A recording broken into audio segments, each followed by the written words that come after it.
दामाद की सास पार्ट 2। अब तक आपने सुना कि कावेरी जी अपनी तीनों बेटियों ईशा, मोहिनी और सुहाना की शादी 3 घर जमाए लड़कों के साथ करवा देती है। उन्हें लगता है कि ये लड़के शायद घर का कामकाज संभाल लेंगे, लेकिन उनके तीनों घर जमाई बहुत आलसी थे। वो नौकरी भी नहीं करते थे और बाहर का काम भी नहीं। कावेरी जी ने अपनी बेटियों से कहा कि वो प्रेगनेंसी का बहाना बनाकर अपने पतियों को सबक सिखाए। अब सुनिए आगे। मम्मी, आपने जैसा कहा था हमने वैसा ही किया, लेकिन देखिए ना, विवेक का हाल तो वैसा का वैसा ही है। घर में ना सुबह का नाश्ता बनता है और ना खाना। नौकरी पर जाने की बात करूं तो खाने को दौड़ते हैं मुझे। हाँ मम्मी, मैंने भी सुमित को कितनी बार कहा कि अगर नौकरी नहीं करनी तो कोई छोटी सी दुकान ही खोल लो। घर का खर्चा कैसे चलेगा? देखो दोपहर के 12 बजने आए और जनाब अभी तक सो रहे हैं। हाँ मम्मी, ईशा और सुहाना ठीक कहती हैं। अविनाश का भी यही हाल है। जब मैंने अपनी प्रेगनेंसी के बारे में कहा तो मुझसे कहने लगा, अरे दूसरी लड़कियां तो 9-9 महीने तक नौकरी करती है, बस डिलीवरी के टाइम छुट्टी लेती है। मोहिनी, तुम भी नौकरी करो। अब मुझे कहाँ नौकरी मिलेगी? मम्मी बताओ अब मैं क्या करूँ?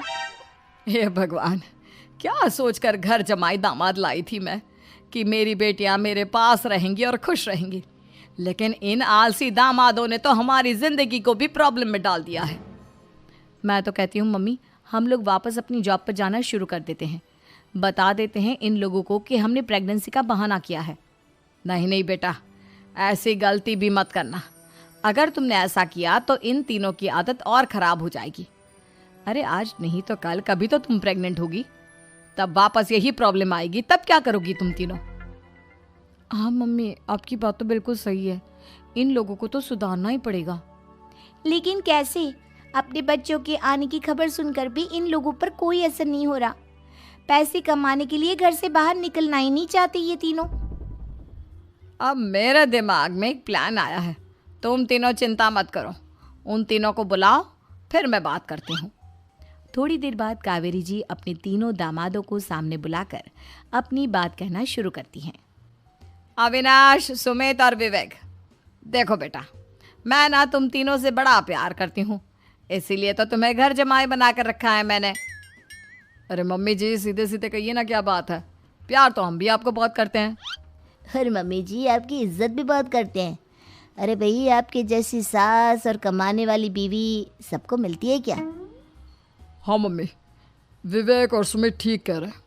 आपकी बेटी से शादी करके मेरी तो ज़िंदगी ही अच्छी हो गई है। जानती हूँ मैं, और ये भी जानती हूँ कि तुम तीनों अपने अपनी बीवियों से बहुत प्यार करते हो। बेटा, बात ऐसी है कि हमारे कुल गुरु ने कहा है कि प्रेग्नेंट होने के बाद मेरी तीनों बेटियाँ शुरू के 4 महीने हमारे गांव में जाकर रहेगी, जहाँ मेरे चाचा जी रहते हैं। अरे लेकिन क्यों मम्मी, गांव में जाकर रहने की क्या ज़रूरत है इन तीनों को?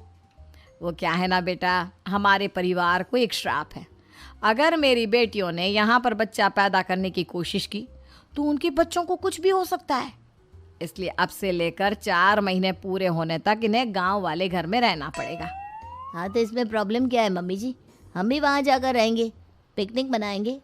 अरे भाई, बीवी जहाँ हम भी वहाँ। हाँ यार, आइडिया तो बहुत अच्छा है। शहर की ज़िंदगी में रह रहकर परेशान हो चुके हैं, अब कुछ दिन गांव में बिताएंगे। तुम लोग समझने की कोशिश क्यों नहीं करते? तुम में से कोई भी वहाँ नहीं जा सकता, और मैं यहाँ रहूँगी ना तुम तीनों के साथ। 4 महीने की तो बात है, उसके बाद ये तीनों ही लौट कर आ जाएंगी। ठीक है मम्मी जी, अब हमारे बच्चों का सवाल है तो ये तो करना ही पड़ेगा। कावेरी अपनी तीनों बेटियों को कुछ दिन के लिए घर से बाहर कहीं दूसरे शहर में रहने के लिए भेज देती है। कुछ दिनों के बाद, अरे मम्मी जी, बहुत दिन से पिज्ज़ा नहीं खाया, मंगवाइए ना। क्या बताऊं बेटा, पहले तो बेटियां खर्चा दे देती थी क्योंकि उनकी नौकरी थी, लेकिन अब तो मेरे पास पैसे ही नहीं बचे। थोड़े बहुत पैसे हैं जो बच्चों की डिलीवरी में काम आएंगे। लेकिन मम्मी जी, आपकी बेटियों को वापस आने में तो अभी बहुत वक्त बाकी है। वही सोच सोच कर परेशान हो रही हूँ। सोच रही हूँ कल से दूध भी बंद करवा देती हूँ।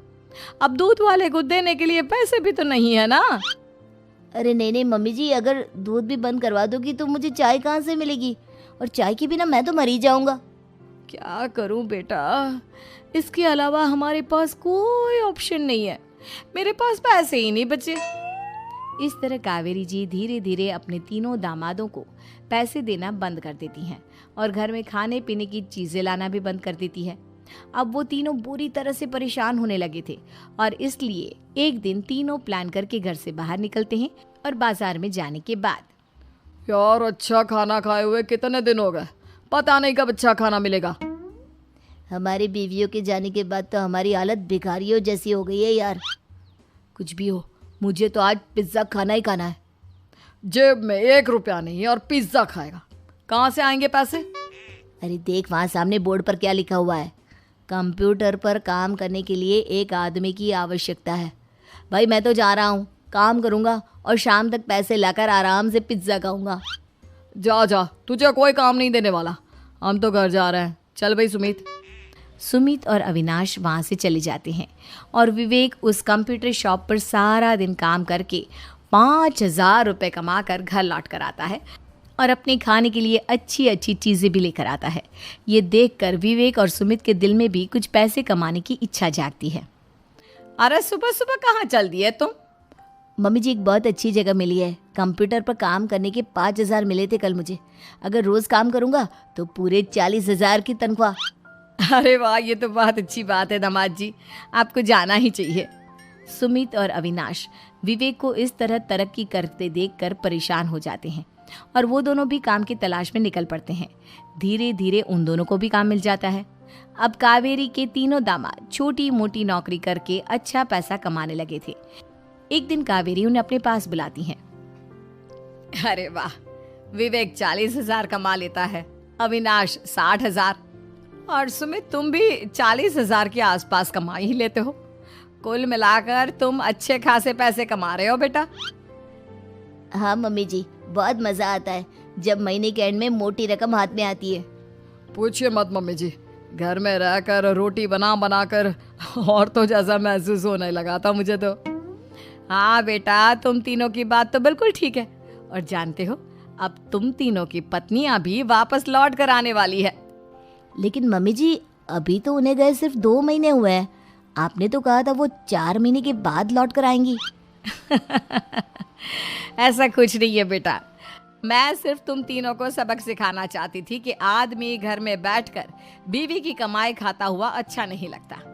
इस दुनिया में हर इंसान को मेहनत करनी चाहिए, काम करना चाहिए, चाहे वो औरत हो या आदमी, ताकि अपने परिवार को संभाल सके।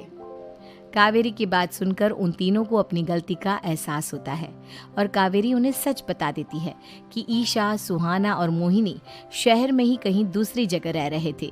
शाम के वक्त उन तीनों की पत्नियां लौट कर आ जाती है और कावेरी जी का परिवार एक खुशहाल परिवार की तरह रहने लगता है।